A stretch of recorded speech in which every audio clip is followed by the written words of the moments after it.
এমন কোন আদম সন্তান নেই যে জন্মগ্রহণ করে না তাকে শয়তান স্পর্শ করে না। প্রত্যেক যে আদম সন্তান জন্মগ্রহণ করে তাকে শয়তান স্পর্শ করে। হাত্তা ইস্তাহিল্লা সারিখান, শয়তানের স্পর্শে সে চিৎকার করে ওঠে, কেঁদে ওঠে। জন্মের পরে যে বাচ্চাটা কেঁদে ওঠে, ওই বাচ্চাটা শয়তানের স্পর্শে কেঁদে ওঠে। শয়তানের সাথে মানুষের সম্পর্ক এত বাস্তব, এটা কাল্পনিক নয়, রিয়াল বাস্তব শয়তান আছে। আল্লাহ রাসূল বলছেন এমন কোন আদম সন্তান জন্ম নেয় না যাকে শয়তান স্পর্শ করে না। হাত্তা ইস্তাহিল্লা সারিখান, শয়তানের স্পর্শে সে কেঁদে ওঠে।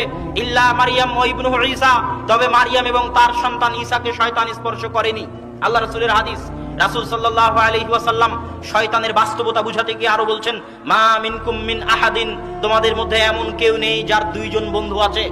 এখানে যতজন আমরা উপস্থিত আছি, সারা পৃথিবীতে জনমানুষ আছে, প্রত্যেকের জন্মের পর থেকে আল্লাহ দুইজন বন্ধু করে দিয়েছেন। কারিনুম মিনাশ শাইতান, একটা শয়তান বন্ধু, ওয়া কারিনুম মিনাল মালায়েকা, আর একটা ফেরেশতা